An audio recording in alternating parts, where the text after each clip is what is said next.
Hello বন্ধুরা, কেমন আছেন সবাই? আশা করি সবাই ভালো আছেন। বন্ধুরা, গল্পগুলো ভালো লাগলে অবশ্যই লাইক করবেন, কমেন্ট করে জানিয়ে দেবেন।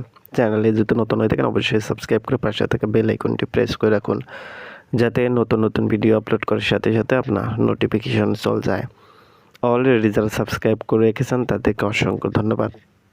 গল্প তোমাতেই বসন্ত, পর্ব সংখ্যা 31, লেখা জেরিন আক্তার। এক বিকেলে প্রাণিশা বসে বসে আচার খাচ্ছে। এগুলো রাজিয়া বেগম নিজে বানিয়েছেন প্রাণিশার জন্য। অন্যদিকে রোকেয়া বেগমও আচার বানিয়ে পাঠিয়েছেন। প্রাণিশা আপন মনে আচার খাচ্ছিল। স্নিগ্ধ এসে পাশে বসলো। প্রাণিশা স্নিগ্ধকে একটু আচার খাইয়ে দিল, কিন্তু স্নিগ্ধ এগুলো খাওয়ায় অভ্যস্ত নয় বলে নাক মুখ কুঁচকে নিল। বলে উঠল, এত টক খাও কি করে? প্রাণিশা উত্তরে কিছুই বলল না।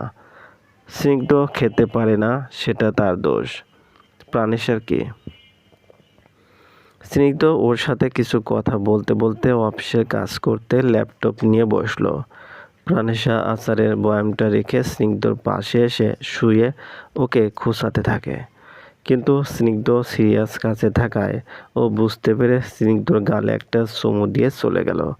স্নিগ্ধ এতে মুচকি হাসলো। শোভা নিজের রুমে বসে কাপড় ভাঁজ করছিল। প্রাণিশা রুমে ঢুকে বিছানায় বসে কিছুক্ষণ কথা বলে কয়েকটা জামা কাপড় ভাঁজ করে দিয়ে চলে এলো স্নিগ্ধ রুমে। স্নিগ্ধকে তখনও কাজ করতে দেখে ও বলল, এত কাজ করেন কেন? একটু ফ্রি থাকেন না কেন? স্নিগ্ধ বলল, কিছু লাগবে নাকি? আর আর এই হয়ে গিয়েছে, একটু আছে, এরপরে তোমার সাথে কথা বলছি। প্রাণিশা শুয়ে রইল।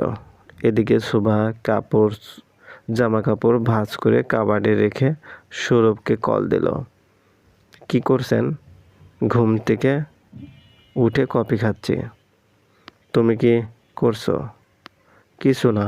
আচ্ছা, আপনি আসবেন না? সৌরভ হেসে বলল, মাত্র এখানে এলাম আর এখনই যেতে বলছো? ভালো লাগছে না আপনাকে ছাড়া, মিস করছি। মিস করছো কতখানি? অনেক অনেক অনেক মিস করছি। সৌরভ হেসে বলল, মিস করতে থাকো, এরপরে সব একবারে শোধ করে দিব। শোভা টুকটাক হাসি তামাশা করে শেষে বলে উঠল, শুনুন একটা কথা। শুনছি, বলো। আপনি কিন্তু বেশি চিন্তা করবেন না প্রাণেশাকে নিয়ে, আমরা আছি বুঝলেন। হুম, দেখে রেখো, আর নিজেরও যত্ন নিও। আমায় মিস করতে করতে শরীরের 12টা বাজিও না। এসে যদি দেখি একটু চিকন হয়ে গিয়েছো, তাহলে খবর আছে। ঠিক আছে, চিন্তা করব না, আপনিও সাবধানে থাকবেন। প্রাণেশার প্রেগনেন্সি 7 মাস চলছে। এখন একেবারে সিঁড়ি ওঠানামা করতে দেওয়া হয় না ওকে। খাবার থেকে শুরু করে সব উপরেই। তবুও মেয়েটা কথা শোনে না। এক এক সময় একাই এসে ড্রয়িং রুমে বসে থাকবে। আজ সন্ধ্যায় মাগরিবের নামাজ পড়ে বিছানায় বসে বই পড়ছিল। স্নিগ্ধ রুমে ঢুকলো, হাতে প্রাণেশার জন্য কিছু শপিং করে এনেছে। প্রাণেশা স্নিগ্ধকে দেখে অভিমানী কণ্ঠে বলল, কতবার কল দিয়েছি, ফোন কই আপনার? আসতে বলেছে কে? স্নিগ্ধ পাশে এসে বসলো। প্রাণেশা অন্যদিকে তাকিয়ে রইল। স্নিগ্ধ প্রাণেশার পেটে হাত রেখে বলল, তুমি আর তোমার মা কি রাগ করেছো আমার উপরে? প্রাণেশা অভিমানী কণ্ঠে বলল, হ্যাঁ, রাগ করেছে দুজনই। আপনি ফোন সাথে নেননি কেন? কতবার কল দিয়েছি। স্নিগ্ধ হেসে বলল, মনে ছিল না। প্রাণেশা অভিমান ভাঙল না। স্নিগ্ধ প্রাণেশার সামনে বসে নিজের 2 কানে হাত রেখে বলল, সরি, আর হবে না। প্রাণেশা মুখ টিপে হেসে বলল, সরি বললে হবে না। স্নিগ্ধ একটু এগিয়ে এসে বলল, চকলেট খাবে নাকি আইসক্রিম খাবে, কোনটা? প্রাণেশা হেসে বলল, এসব খাবো না, টক খাবো। এনে দিচ্ছি, ওয়েট। প্রাণেশা স্নিগ্ধকে ধরে বলল, আরে এখন না, পরে খাবো। এখন আমার পাশে একটু বসুন, কিচ্ছু চাই না আমার। স্নিগ্ধ প্রাণেশার কপালে চুমু দিয়ে বলল, আই লাভ ইউ মাই জান। সকালে স্নিগ্ধ ভার্সিটিতে চলে গিয়েছে। প্রাণেশা রুমেই মায়ের ছবি দেখে কাঁদছিল। এই সময়টা মেয়েরা তার নিজের মাকেই বেশি কাছে পায়। প্রাণেশা ওর মাকে কোনোদিন দেখেনি, ছুঁয়েও দেখেনি। কতটা আফসোস ওর, ও কাউকে বলে বোঝাতে পারছে না। সারাদিনে 2-3 বার রোকেয়া বেগম কল দিয়ে খবর নেন। রাজিয়া বেগম, কোহিনূর বেগম তো আসেনি। প্রাণেশা নিজের মায়ের কথা ভেবে ভেবে কিছুক্ষণ কেঁদে রুম থেকে বেরোলো। ড্রয়িং রুমে এসে সোফায় বসলো। রাজিয়া বেগম এসে ওর পাশে বসলো।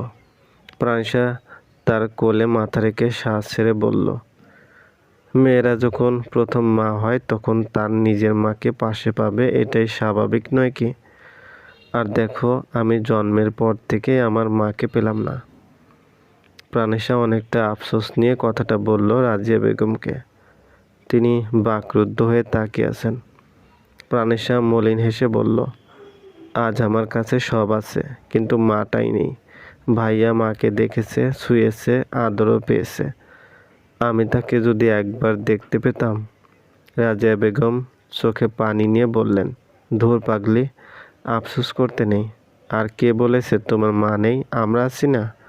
একদম মন খারাপ করবে না। যদি মন খারাপ করো তাহলে আমি চলে যাব।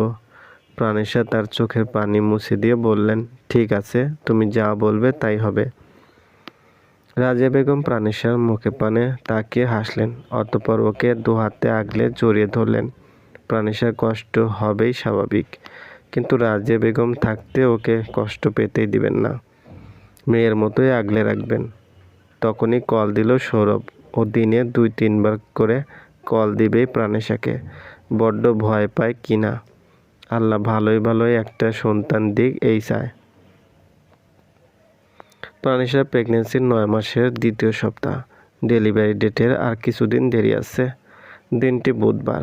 সকাল সকাল প্রাণেশা ড্রয়িং রুমে এসে বসল। মুখটা মলিন লাগছে।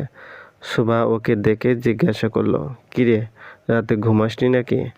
চোখ মুখ এমন কেন লাগছে? স্নিগ্ধ এসে প্রাণেশার পাশে বসে বলল, আমিও একই কথা বলেছি যে তোমাকে এমন লাগছে কেন? খারাপ লাগছে নাকি? প্রাণেশা মোলায়েম কণ্ঠে বলল, না, খারাপ লাগছে না, এমনি মনটা ভালো নেই। স্নিগ্ধ বলল, কিছু খাবে এনে দেব, নাকি কোথাও ঘুরতে যাবে? যে জিনিসে মন ভালো হবে তাই করছি। প্রাণেশা হেসে বলল, তেমন কিছু না, একটু পরে ঠিক হবে।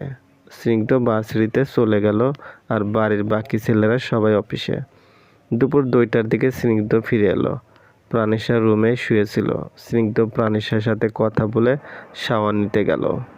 রাজিয়া বেগম কিছু ফলমূল কেটে নিয়ে এলেন প্রাণেশার জন্য।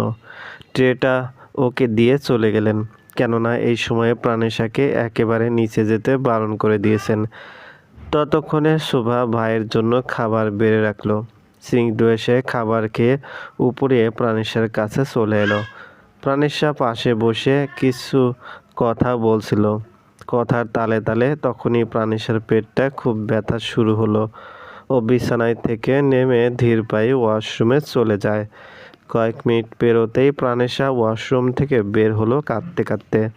স্নিগ্ধ তড়িৎ পায়ে এগিয়ে এসে ওকে ধরে অস্থির কণ্ঠে বলল, কি হয়েছে, খারাপ লাগছে? প্রাণেশা কেঁদে কেঁদেই বলল, হুট করে পেইন শুরু হয়েছে আর ব্লিডিং হচ্ছে। স্নিগ্ধ উদ্বিগ্ন কণ্ঠে উঠল, তুমি কেঁদো না, এক্ষুনি হাসপাতালে নিয়ে যাব।